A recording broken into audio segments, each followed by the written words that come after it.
Hey dudes, welcome to Splat from the Past, the only 80s themed horror and sci-fi show where things can get totally radical. Now today I will be welcoming back my good friend Amanda Gonzales, and we're going to be paying a tribute to two horror legends that passed away in the last week or so. First is Dick Miller. You may all remember him. He's Mr. Futterman in Gremlins, and he was on all the Corman classics like Bucket of Blood and Little Shop of Horrors, Rock and Roll High School, and it just goes on and on. And he passed away. I met him at Monsterpalooza in 2017, and I reached out to his wife back in November for an interview, but she said they were busy the next few months. And sadly, it didn't happen. And then the other one is Julie Adams from The Creature from the Black Lagoon and Black Roses. I met her at Monsterpalooza the year before and stuff. Never got to interview her, unfortunately. However, we're going to pay tribute to both of them today, and I think it's going to be pretty good. I'm looking forward to it. So here is my new interview with Amanda Gonzales.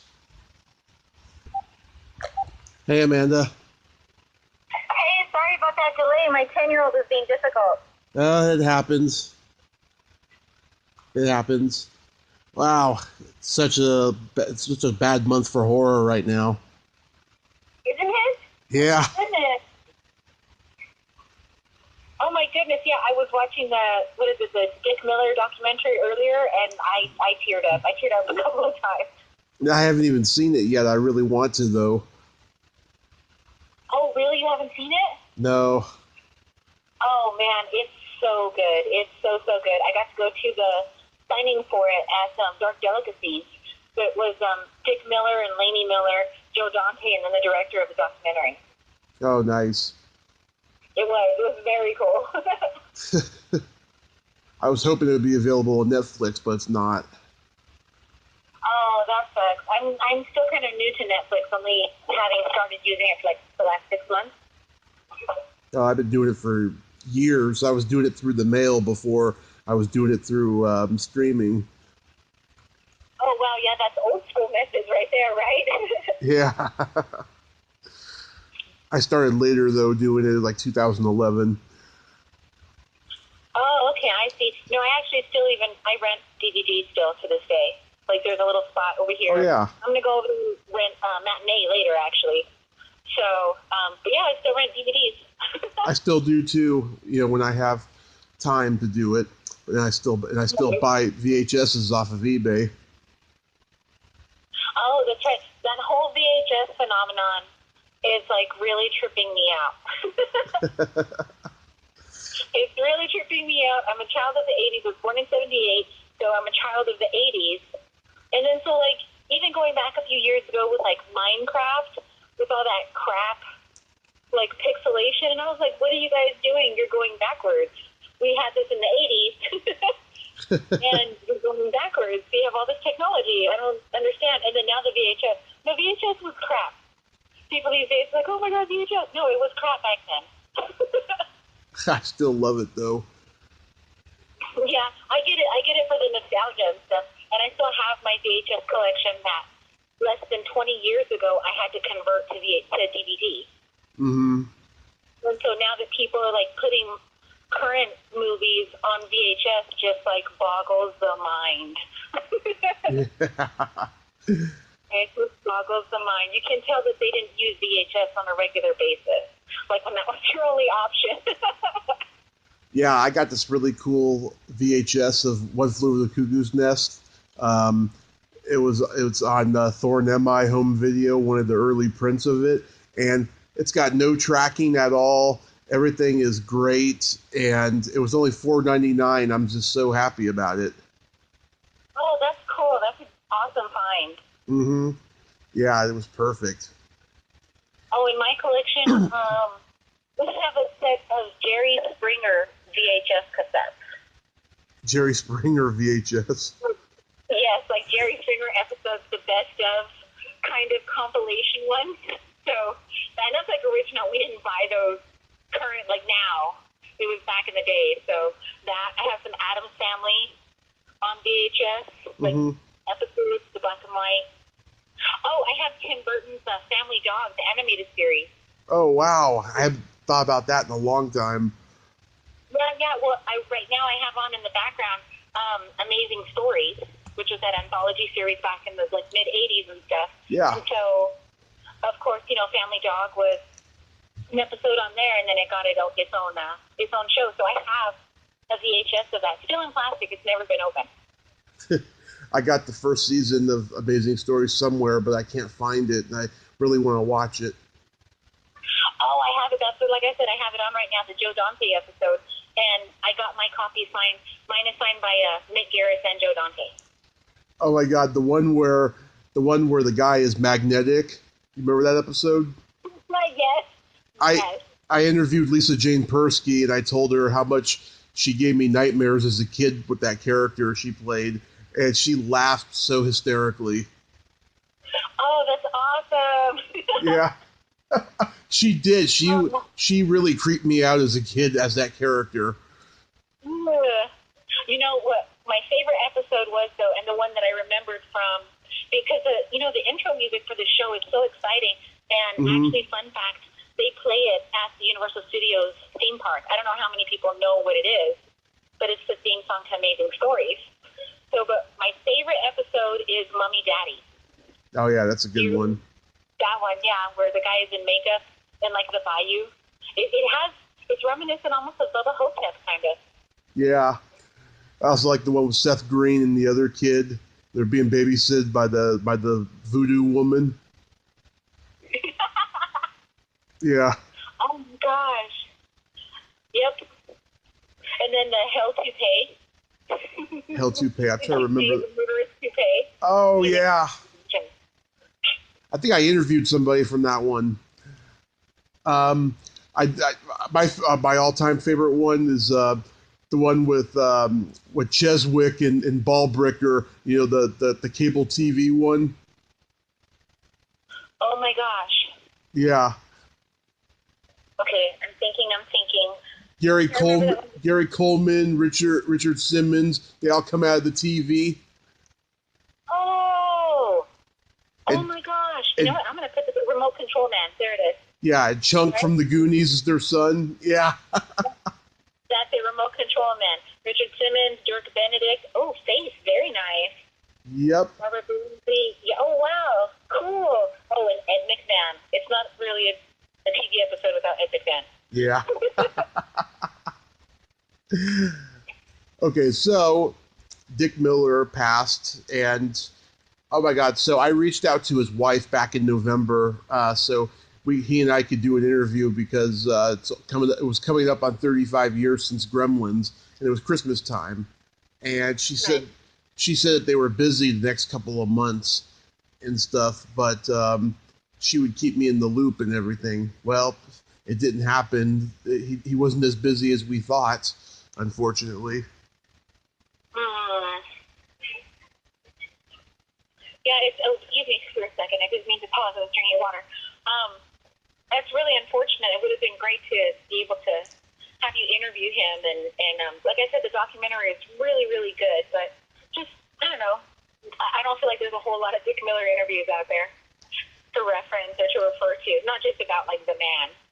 So, yeah. I was so bummed out to hear the news. And they were just celebrating his birthday at Darkdale. And so it's really tragic. And I did think of Lainey right away because they spent very many years together. I think it's close to 60 years that they spent together.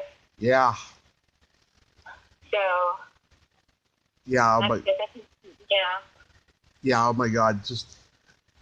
The guy was around forever. And, he started, when the first, 5 or 10 years or whatever that he was doing movies, every time he would audition for a major movie, for a major studio, and they saw that he had Roger Corman movies on his resume, they would say, sorry, we can't use you. Right.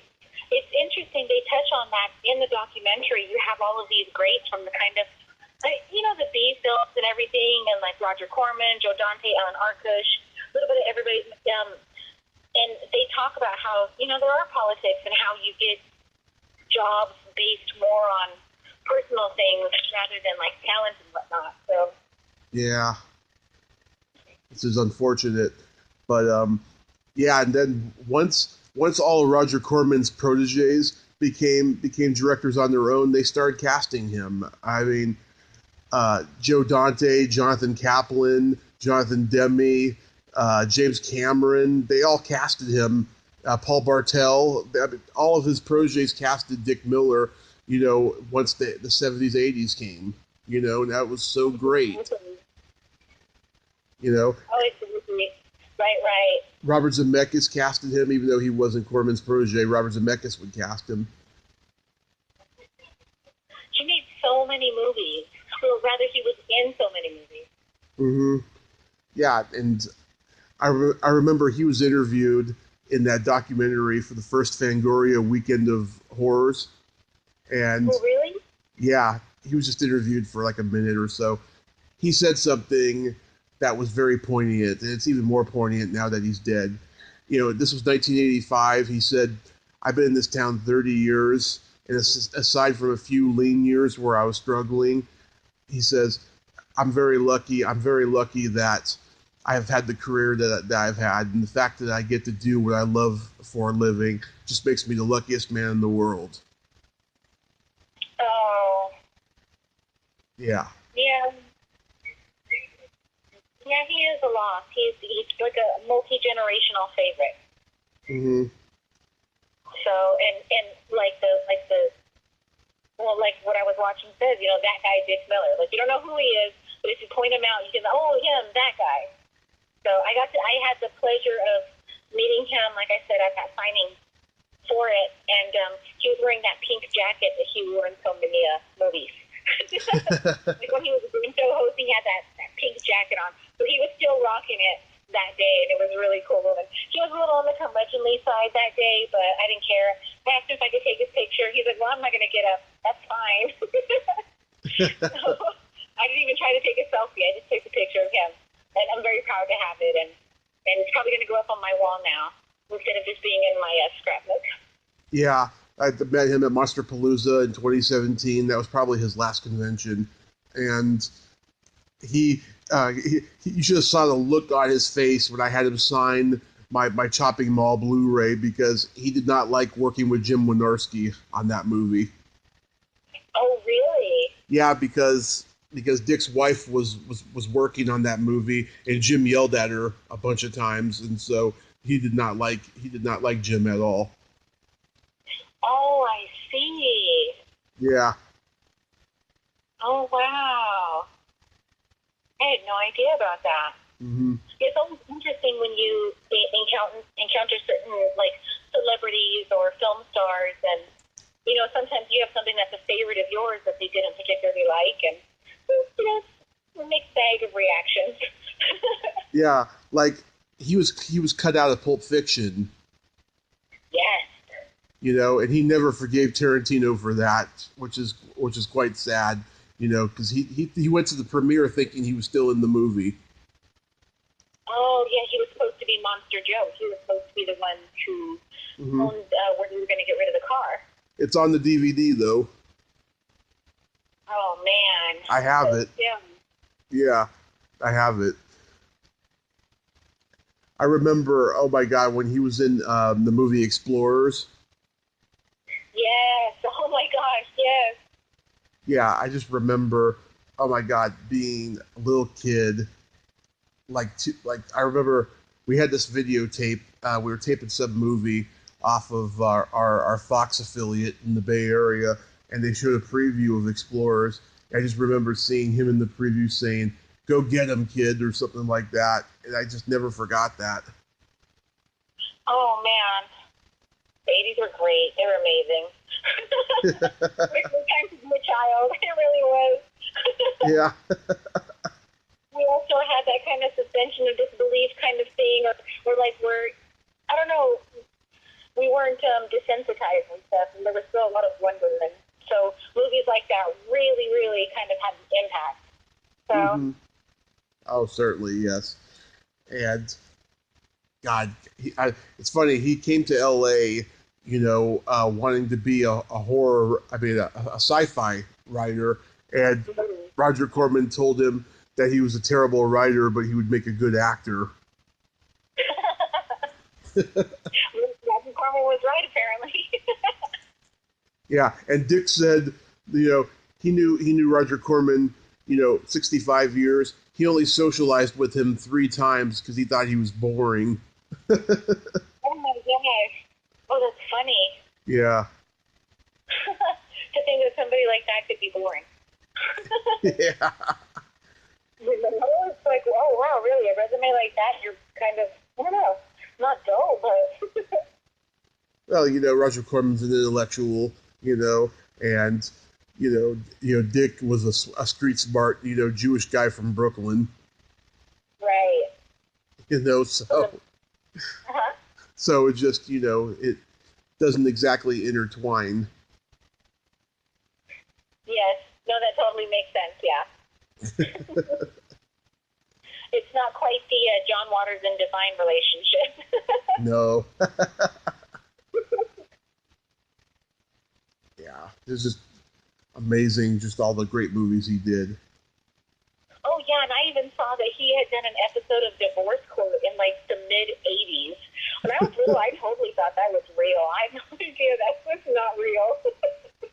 Yeah, I used to think that, too. I really thought that was real court stuff, but then I also thought that WWF was real, too. Like, so, Yeah. What would you say are some of your favorite Dick Miller appearances? Well, Gremlins, The Howling, which was his favorite. Let me think, what else? God, he had so many. Rock and Roll High School. They're ugly. Ugly guys. Exactly. I liked it. They showed a little clip of, because Corey Feldman was interviewed, and he was talking kind of about how messed up he was at the time, and it's a clip of Dick Miller, and Corey Feldman is screwing around, and he said, "Shut the fuck up, kid, we're trying to do some acting here." Yeah. And I love it. He totally took it seriously. That was his craft, and I don't know. He'll be missed. We're all better people for having known Dick Miller. Oh, yeah. Bucket of Blood, Little Shop of Horrors, I love, too. Yes, I was just watching that earlier. It's like Dick Miller Day in my house today. So I started with Little Shop of Horrors, and then that guy Dick Miller, and what did I move on to? The one, A Bucket of Blood. Mm-hmm. So, and I can't find my Night of the Creep. That distresses me. But I'm going to go rent Matinee later. So. Nice. Yeah. Yeah. And then Julie Adams, I mean, did you meet her? I did not get to. I'm not like a huge Universal Monsters buff. Mm-hmm. That's not really my niche within the horror community or genre. But I do have friends who adore Creature of the Black Lagoon, and they took me to see it in 3D actually a couple of months ago. Mm-hmm. And they're actually really saddened by her passing as well. What a phenomenal movie, and if you ever have a chance to see it in 3D, what an experience. Huh. I will check that out, yeah. Yeah, it was really cool. Where was it? Over on the west side in like Santa Monica and stuff. Just like a one theater movie house kind of thing. Mm-hmm. So, yeah, very neat. Were you a fan of the movie or her movies? Yeah. Creature from the Black Lagoon, I love. I met her in 2016 at my first Monsterpalooza, and she was a little hard of hearing by then. She was almost 90, but she was very sweet. And I got a picture with her. I had like a certain amount of cash in my wallet for that whole week that I was in LA. I was there for 8 days, and that was my first day in LA that day. And I was very selective with whose autograph picture I got and stuff. And I got a lot of pictures for free, maybe because I was walking with 2 canes at that point because because I was recovering from my accident and stuff. Maybe that had something to do with it, because it hasn't happened since, I'll tell you. But yeah, it was pretty cool meeting her and stuff. God, she was gorgeous when she was young. Yes, absolutely. Yeah, she was gorgeous, and she was in that movie Black Roses. Oh, really? I've not seen that. Yeah, it's a rock and roll, heavy metal, horror movie from '88, and she's in it. I forgot who she plays. I haven't seen that movie in a long time, but I'm making a note of it right now. I'll see if it's. Oh, you know what? I'll see if Ronnie has it. he probably does. He's got everything, but He really does. He has everything. yeah, but she's in that. She had a lot of people like sign like have her sign posters from that movie too. I mean, it was a pretty big cult hit. Oh, that's cool. I did hear that she was like an autograph and kind of convention favorite. Sometimes you hear not so great stories, but everybody I know that has encountered her really had lovely things to say about her. So that's wonderful that she left that mark on her fans and on the the community that love that movie so much. Yeah, and the VHS box cover for Black Roses was a 3D one, and I never got to see it with 3D glasses, but it was like a multi-dimensional cover. It was pretty cool. Oh, that's awesome! I wouldn't be surprised if Ronnie had that. Honestly, He probably does. he has like the most obscure collection. So yeah, I won't be surprised. I'm gonna pick his brain later today. Yeah, and my God, the other day, oh my God, I was interviewing Frankenhooker, Oh my gosh! Patty Mullen, and she hung up on me. What happened? Okay, so I've been trying to get an interview with her since October. I wanted to interview her for Halloween time, and she quite frankly came off as a crazy person on Facebook. And then when I finally got the interview with her, she kind of was. So about a minute in, she starts taking control of the conversation, and I'm asking about her early years, her childhood and stuff. And then I guess she didn't want to talk about it, so then she jumped ahead to when she was in Penthouse, right? And she asked me if I liked Penthouse, and I was like, no. And she was like, why? And I was like, because I think it's trashy and exploitive, and I prefer Playboy. It's much more sophisticated. And she's like, well, that's fine and dandy, but why do you got to insult me? And I was like, I'm not insulting you. And she's like, yes, you are. When you call Penthouse, trashy, you're calling me trashy. So I'm gonna end this interview now, and I'm thinking she's joking because I've had a lot of people say that to me. I'm gonna end this interview now, but they're just kidding, And she was serious, but I didn't know how serious she was until I heard the phone hanging up beeping.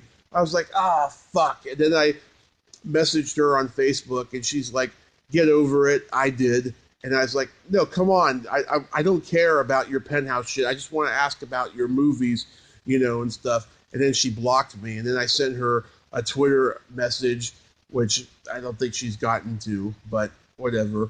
I was pretty upset, though. Oh, that is upsetting. Oh, my goodness. Yeah. Wow. Maybe don't ask loaded questions like that. I mean, she asked you, a question that, hey, it doesn't necessarily mean that you're going to agree with it. I don't know. Yeah. Wow, I'm sorry. That was a negative experience. Yeah, whatever. I mean, just she's a stubborn Irish girl from New York, whatever. Right. But yeah, I wanted to share that with you. I haven't shared it with anybody, but I wanted to share that with you because I was just like, oh my God. Speaking of bad experiences, I had another guest about a month ago. She's not known really. She's an independent filmmaker, and she did a couple movies back in the mid '80s. One was kind of a horror thriller from Canada. It was called Hot Water. Have you ever heard of it? No. Yeah, she was in that, and she was in this Canadian teen movie that I love. It's on YouTube if you haven't seen it. It's called Breaking All the Rules. Oh my God, I haven't seen that in forever. Oh, you have seen it? Yeah, it's one of my favorite teen movies ever. And I got to interview Rachel Hayward from that, and she was awesome. But this one woman who was in the movie, she's the one that she's like a chorus. She's like a chorus girl, and like she has that thing on her nipple, and it falls off, and then he like puts it on her nose. Right. Yeah. So I'm interviewing her, and she was kind of like that too. She's not used to doing podcast interviews. She didn't want to talk about those movies. She would rather talk about the movies that she's been producing and directing for the last 20 years, right? And I just wanted to say to her, nobody gives a fuck about those movies because no one has seen them. I never even heard of them. You know, I wanted to talk to her because of Hot Water and Breaking All the Rules. I didn't want to fucking talk about the movies that she's been doing the last 20 years because no one's seen them. You know.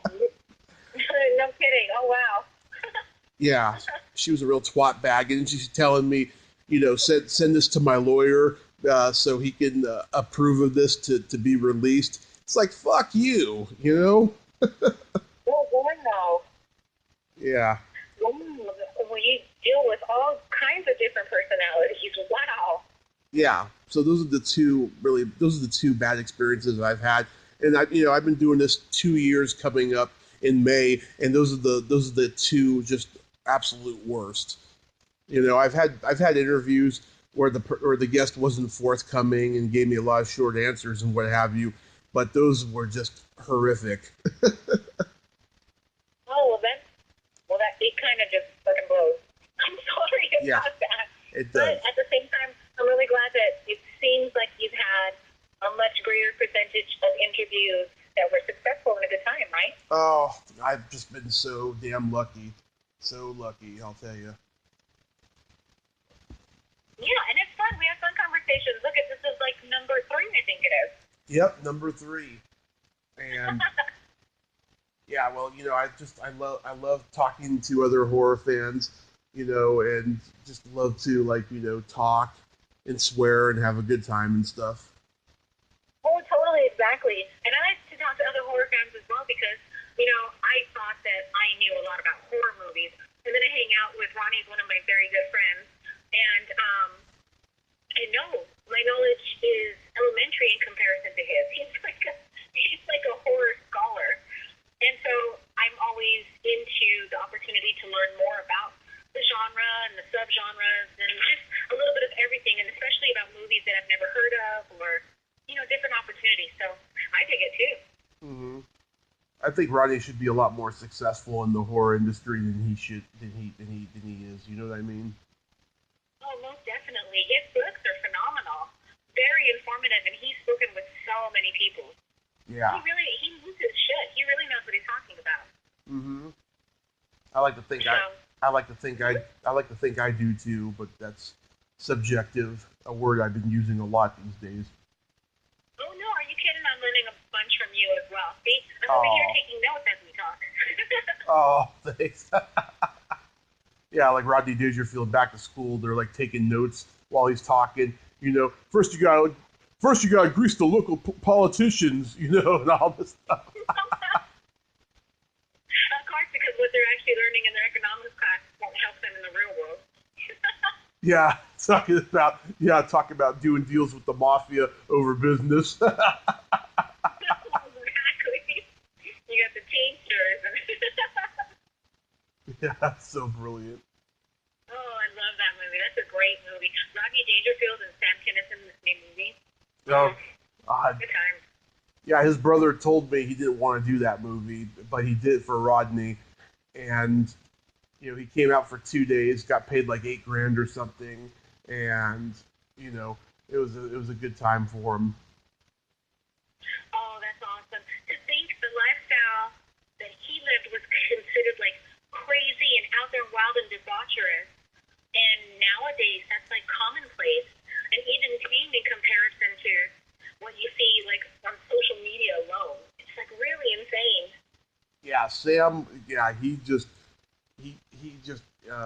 had a wild lifestyle at just the Comedy Store. He was honing his craft there, and it was a wild time. That Comedy Store was like the Studio 54 of Hollywood, just full of drugs and wild sex and just, the decadent lifestyle of the 70s and 80s. Oh yeah, and run by Missy Shore, right? Mm-hmm. Yep. Oh. I've interviewed so many comics that were there at that time, and they just tell me how insane that place was. Oh, I bet. That must be awesome. What great conversations and stories. Mm-hmm. Oh, God. So many great stories. I can only imagine. I love it. Yeah, I'm gonna go to the Comedy Store in April when I come into town for Monsterpalooza. Oh, that's cool. Yeah, Monsterpalooza should be fun this year. It's the weekend before my birthday, so that's kind of how I celebrate my birthday, is at Monsterpalooza. Are you an Aries? I'm actually born on the cusp. I'm 420. Oh, okay. Yeah, I'm born on the cusp and kind of, in a way, they're kind of both like stubborn and have horns, and that's very descriptive of me. Yeah, I was supposed to be born middle of May, but I was born June 6th. I feel more like a Taurus than a Gemini sometimes. Right. No, I get that.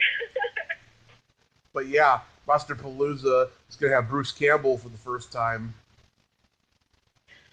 Yeah, that is. I'm curious about how that's going to go and where they're going to run that. I really hope it's more successful than the Robert Englund debacle, which was totally unacceptable, and like people paid admission to get in that day and waited in line for like 4 hours and never got to meet him. And it's like, wow, I hope that it's a little more well organized with Bruce Campbell, because I know he's going to bring down the house.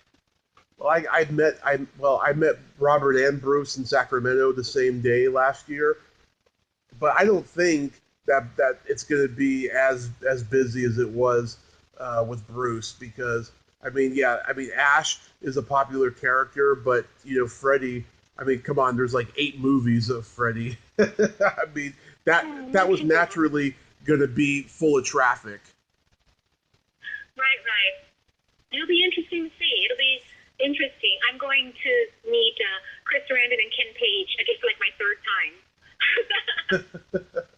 I only got Bruce's autograph. I didn't get his expensive photo op, but I hope he has a picture only option so I can get a picture with him. Right. It's interesting. Prices are kind of going up at conventions, so I'm gonna have to see what I can afford, because like you go in with a certain amount of money, and you have to pick and choose when you get there sometimes. Yeah. Oh, let me tell you, in 2017, I go to Monsterpalooza, and I have $426. Now, normally I have $700 or $800, but I had $426, and this guy who was supposed to buy this radio that I was selling for $250 fucking didn't show up the day before I left, right? So then Jim Wynorski, of all people, was going to buy the radio from me in L.A., right? And then he couldn't show up because he was scouting location on one of those dog movies he's making, right? So I had $426. I did not get. If I had that extra, $750 or whatever, I would have been able to get everybody from the Nightmare on Elm Street franchise. Instead, I got like 4 people, and I was fucking pissed. Oh man. Yeah. Oh, that blows. That was cool because I went to that one too, and how they had the one room just full of everybody from Nightmare. Yeah. That was really, really convenient. Yeah, I only met Amanda Weiss. She signed my glove. I had the steel-bladed glove. And then I have an original one sheet with the birth and death dates, if you will, for Freddy's death. Mm-hmm. So Ricky D. Logan signed that for me. And a little bit of a, I like my stuff to be spelled correctly. So he spelled your incorrectly on my poster. Then later on in the day, I went back to him and asked him to correct the mistake. I was like, sorry, dude, but, this poster is my pride and joy. But then the highlight of that Monsterpalooza for me was Heather Langenkamp. Yeah, I met Heather, I met Amanda. I met Lisa Wilcox, and I met Tuesday.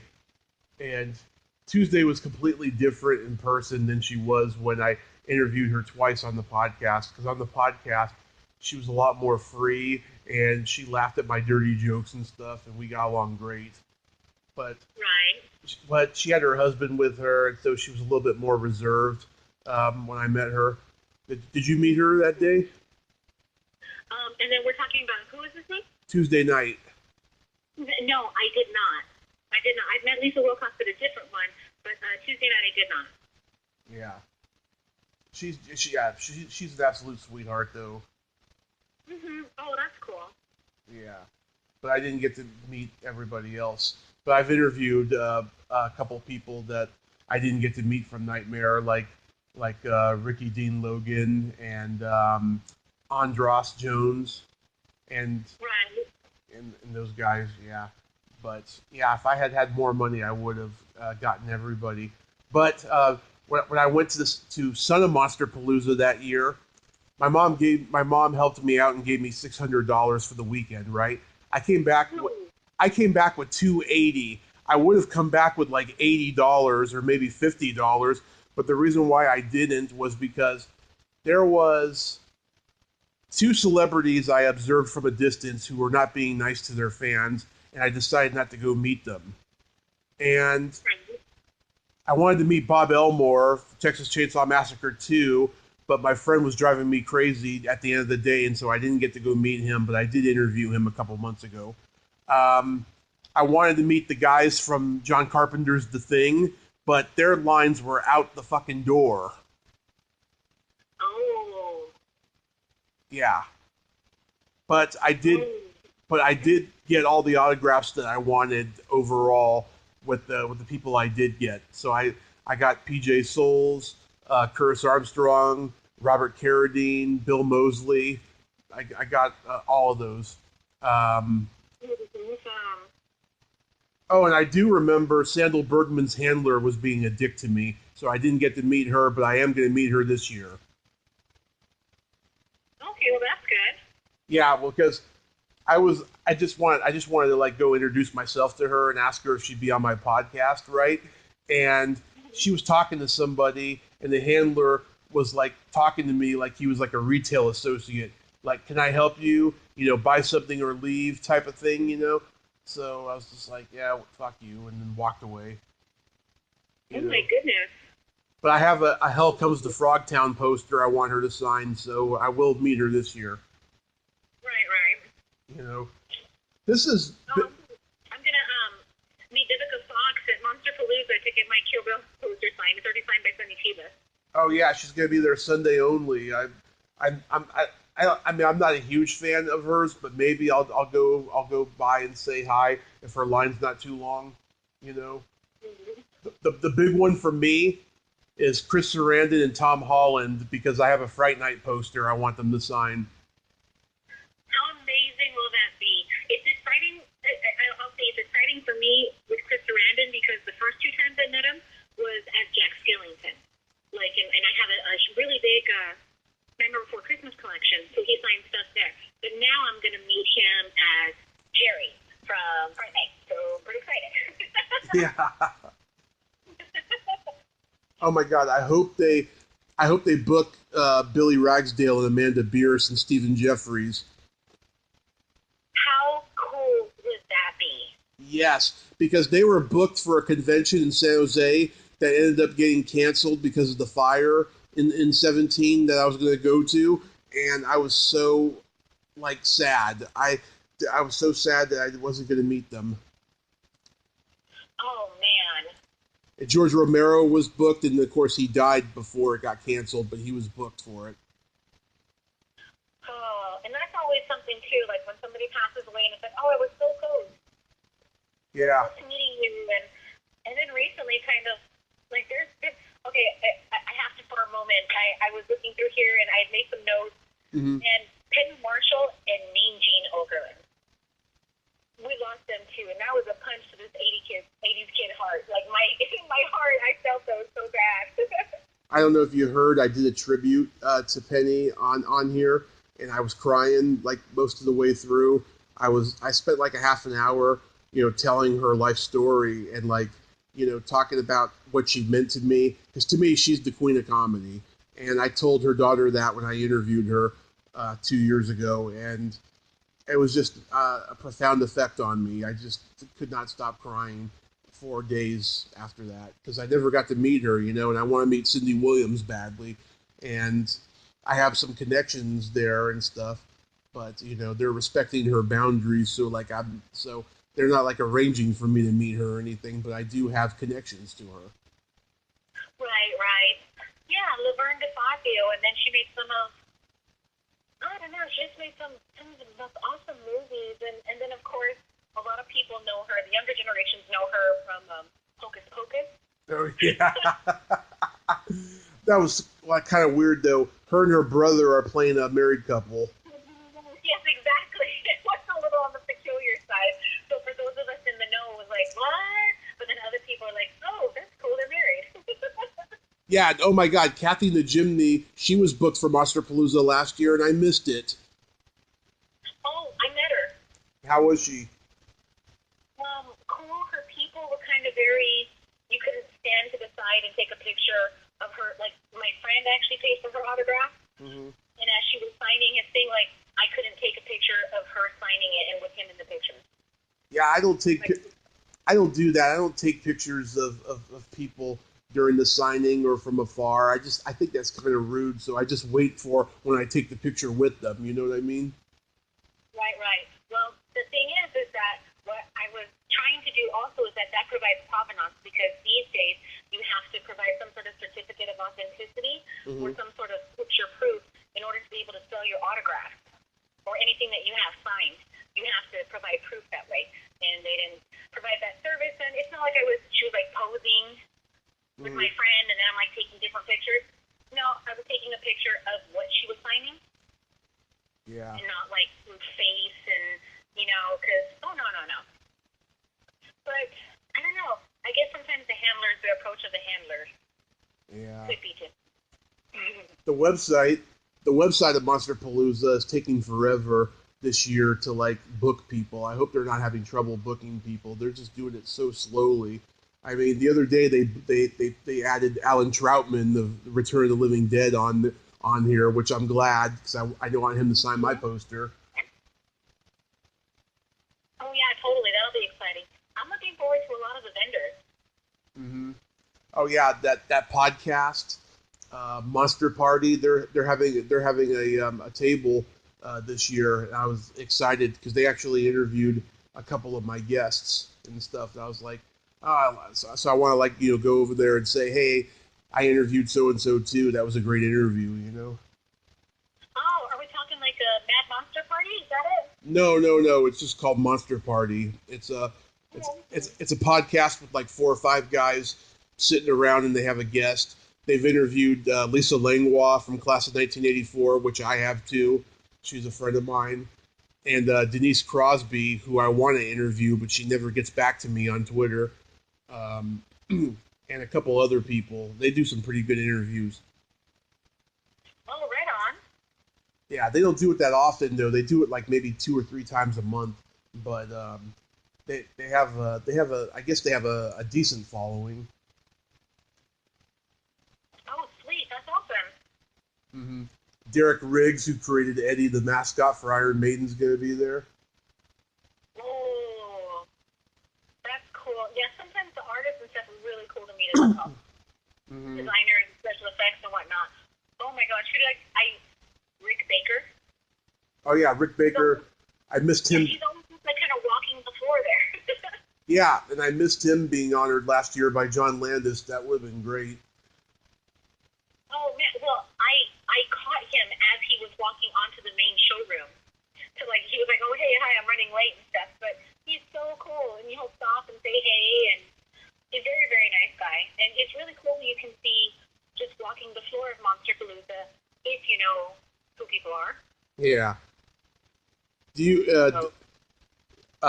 have any predictions of who's going to be honored this year at the after party? I have no idea. I seriously think it's going to be Tom Savini.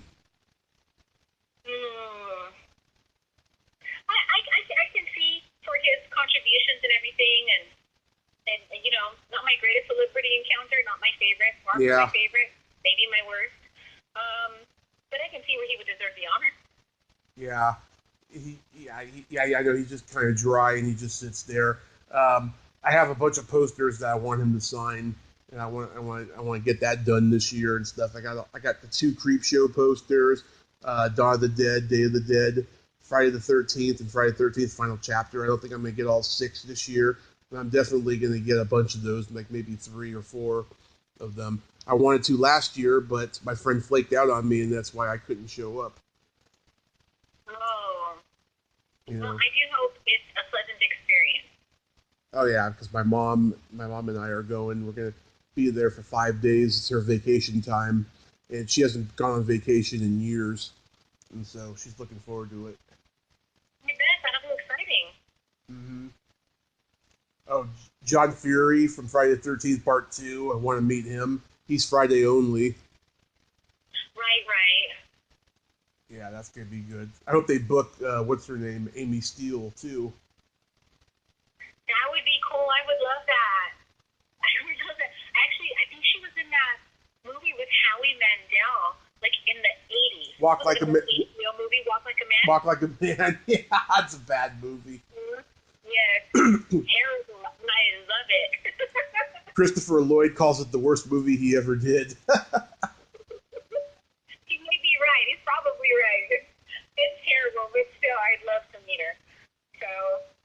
Yeah. Yeah, but, I can't recall the last time we spoke, but I have to say, I went to the Halloween 40 convention, the 40-year convention, and that's one of my favorites all time that I've ever been to. That was such a great time. Nice. And, like, everybody from any Halloween movie you could look for, almost everybody was there. It was really, really cool. Who was there, though? Oh, my goodness. Let's see. Well, Nick Castle for starters, and then the photographer who's responsible for quite a few of the most famous pictures associated with John Carpenter's films, was Kim Gottlieb Walker. And let's see, Sasha Jensen was there, and Lance Guest was there. Oh my goodness, Kathleen Kinmont was there. Love Kathleen. Oh my God, she's a good friend. Yeah, I think like Dave Burge was there, James Jude Courtney, like going all the way back to the first, Charles Cipher, all the way back to the first, and then forward. Wow. Just everybody Halloween, no other movies, just Halloween. Charles Cyphers did a Day of the Dead convention last year, and it was publicized as his last convention. Oh, really? Yeah. I could be wrong. I could be wrong. I was limited on who I met. I went there to meet Dean Cundy and Nick Castle. My friends went to meet Nick Castle, but Kim Gottlieb Walker, she's a personal hero of mine. So Dean Cundy came to the Bay Area to be on our local creature features about a year or so ago, and I didn't know about it until I saw it on YouTube just recently. I thought that was pretty cool. Man, I fangirled so hard in front of this man because, I mean, what a genius. Yeah. What a genius. He's responsible for some of the most famous imagery that, some really popular movies. So Back to the Future. Yes. Halloween, The Fog. I had him sign a picture for me from The Fog because it's him and Carpenter. So. Oh God, I hope I would love it if John Carpenter got booked. Oh my gosh, that would be insane. I think he was at a meet over here a couple of months ago. Yeah, I want to meet him so badly. I got Halloween and Starman posters. Oh, I want to meet Keith Gordon. Yeah, Keith Gordon would be great. Keith Gordon's the one that I want to meet because, well, besides of course Christine and Arnie, and that's at the top of my list for my Carpenter movies, honestly. That one, Picture of a Little China, The Thing, The Fog. But yeah, I missed him at a signing at Darkdale, and I have a Christine scale, like a model, and I need his signature on it. I need to meet him. Not to mention the Billie Jean movie. Yeah. Couple of weeks, I'm going to be meeting Karen Allen in San Jose. I'm going to have her sign my Starman poster. badass. That's so cool. Yeah, I'm a huge Karen Allen fan. I want to get an 8x10 of her in Animal House and have her sign it to Tommy. They're well-known homosexuals. That would be great. That is amazing. Oh my gosh, she's very cool. I'm not surprised Linda Blair got booked again for Monsterpalooza. They book her every year because she's such a huge draw. Yeah, she's even going to be. I'm going to a Raider Fest in 2 weeks. Big Raider fan here, and they're doing it at this huge venue, and they're actually going to have like some wrestlers there as well. So like Greg the Hammer Valentine, and I'm going to meet Sabu. But Linda Blair just got booked for it as well as Margaret Carey, Tinkerbell.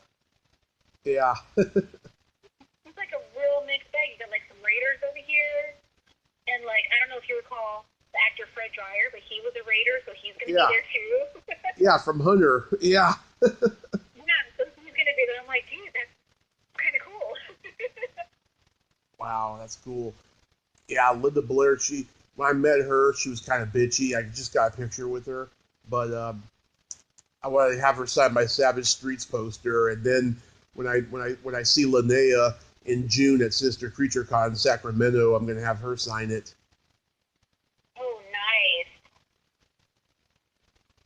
Yeah, I'm looking forward to it. Some big plans for lots of autographs there, mister. Oh yes, I love my autographs now. It's like I replaced spending all my money on alcohol, after my accident to buying autographs because I didn't know, I didn't know about the convention scene that well before the accident. I didn't know that conventions were still popular. It just took me by surprise. Right. Oh, I can imagine so. Hmm. I want to have Kane Hodder sign my house poster. Oh, that would be cool. I would have had Mindy Sterling sign it last year, even though she was only on screen for 10 seconds. She was neat. I got to, where was she at? I think Son of Monsterpalooza. And I kind of went up to her, and I was already tapped for the day, and I was like, hey, it's a pleasure to meet you. I just want to tell you, I have studies in college, so I have no more money, but it's a pleasure to meet you. And it's always nice when, they respond also in kind and, like, understanding, like, hey, I get that. Yeah. Oh God, one of my biggest heartbreaks from not going last year was Sybil Danning. Oh, really? Why that? Because I love her. To me, she's the queen of '80s exploitation, and I would love to have her sign my Howling 2 poster and my Reformed Schoolgirls DVD. Oh, goodness. That was a big heartbreaker for me that I didn't get to meet her. But I hope this year they book her or somewhere books her that I could get to go to. That would be great.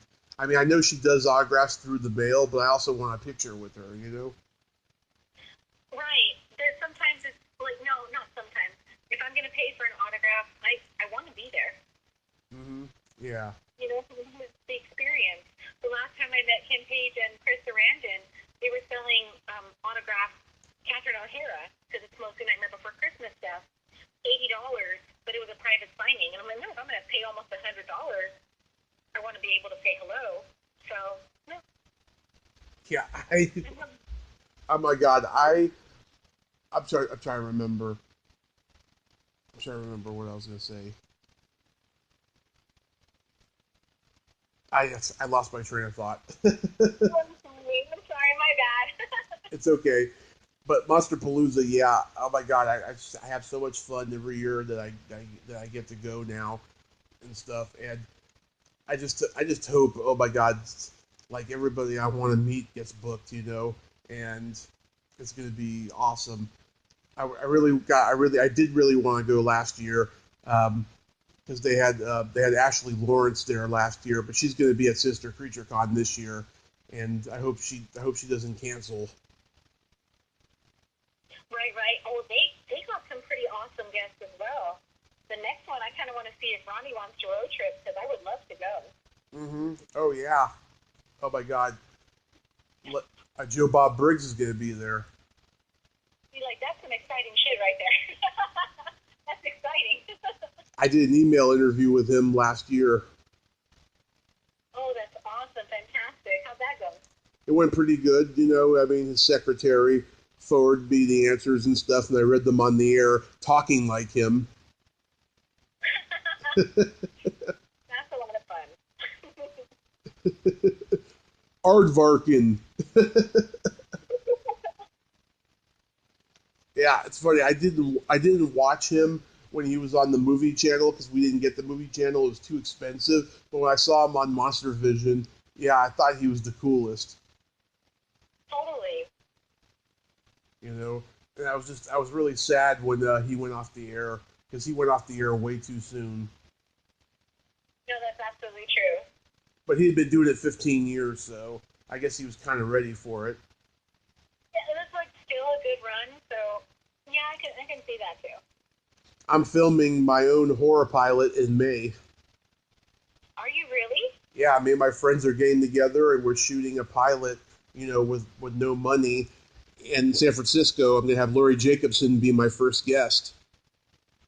That's exciting. Congratulations. Thanks. We're going to do commercial parodies in between segments. We're gonna make fun of the Me Too movement and all this shit. It's going to be great. It is a little bit out of hand right now, kind of, maybe. Oh yeah. Oh god, I got ideas that are just going to offend all the prudes. It's going to be great. I look forward to hearing it and seeing it. Yeah, because I'm tired of seeing the same G-rated, family-friendly horror show. I want to do something edgy, irreverent. You know, I want to show people that I can write good comedy and stuff. Because I've been doing stand-up 13 years. I'm not getting seen because I'm one in a million. The market's oversaturated. I want to show them like all my strengths in this show. You know what I mean? Right. And we're gonna put it on the internet, see if it gets a good response, and then we'll make more. I'll get all my friends in the Bay Area that are like comedians or other local horror people and stuff, like Boo Rhodes or somebody, and we're gonna just have a good time and stuff. Little Shop of Horrors will be my first movie I show though, because I just love that movie and I know it backwards and forwards, and so we're not going to watch the movie. We're going to, sandwich it between the segments and everything. Oh, right on. Now, are you talking about the Corman or the Rick Moranis? Oh, the Corman one, of course, because, I can't risk being sued for, using copyright material. Right. That's true. Yeah, I went on the public domain website and I saw all the low-budget horror and sci-fi movies that are in the public domain. There's like 12 or 13 of them. And so I'll use them all if I get to do that. And then, if I keep going, I'll just show, non-public domain classic movies like Meet John Doe, The Sagebrush Trail with John Wayne, DOA, stuff like that. Oh, okay, cool. Yeah, it'll be pretty cool. I'm just looking forward to it. Just how funny it's going to be. I'm going to pay homage to USA Up All Night. Get a pedicure on camera like Rhonda did. Oh my gosh. She still looks phenomenal. Yeah, I tried to get an interview with her, but she was like, talk to my people. Yeah, I didn't meet her, but got to see her at the last Hollywood show that I attended, and really, she still looks absolutely great. I know, she's the same age as my mom. It's amazing. Oh, really? Whoa. Yeah. Well, I kind of trip out sometimes because I still watch old episodes of Roseanne. Like, I'm not caught up in all that bullshit. They were too mean to her. They stripped her of too much. But anyway, but it trips me out because I am the age that Roseanne is, and like quite a few of the episodes and the seasons, and I don't know, I feel like I look differently than Roseanne. You don't look like Roseanne. You're actually very pretty. Oh, thank you. Yeah. Thank you. It's like crazy though to think that, I thought that that's what 40 was going to look like. So, no, not necessarily. Yeah, no, don't ever think that. it's people have like weird have weird like vision problems.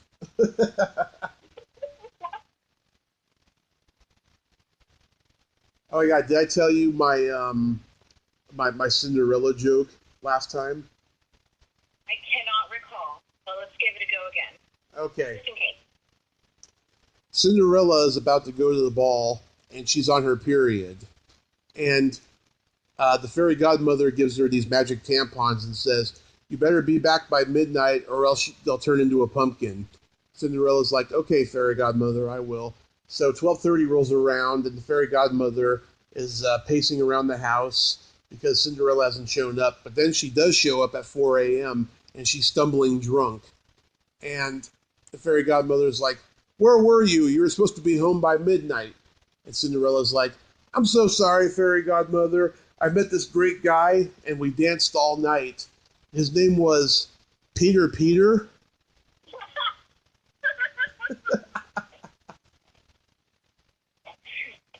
Oh, that is gold. That is comedy gold. I told that to Dee Wallace. She was like, "Ew, Tommy, ew." That's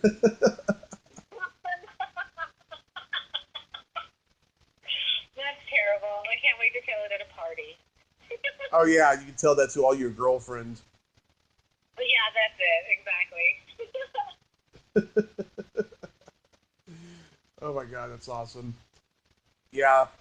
So yeah, I'm just looking forward so much to Monsterpalooza this year. It's just gonna be a good time. I want to eat at Roscoe's Chicken and Waffles in Pasadena. Delicious. Yeah. And don't forget to go down and, visit Haddonfield and take some pictures in South Pass. Where at? In South Pasadena is the filming location for Halloween, so it's Haddonfield. Oh yeah, should do that. And also too, I want to go down to the Rainbow Bar and Grill and get some pizza. I was gonna meet up with Terry Bolo, who played one of the bitches in Carrie. Oh, wow. Yeah, she wants to meet up for Oh, that lunch. sounds Yeah, she wants cooler. yeah, she wants to be up for lunch. I said, "Let's go to the Rainbow." She's like, "Okay, cool." You know. Oh, sweet. Yeah. I'm so lucky. I'm living the life. Right. It could be better, but it could also be worse, and I'm just so fortunate with what I have. That's a very positive outlook. I dig it. Hmm. So you got your tickets and everything? I don't yet because I take the kiddos with me as well. Hmm. So to buy like 3-day passes all at once, it's just a little pricey. Yeah.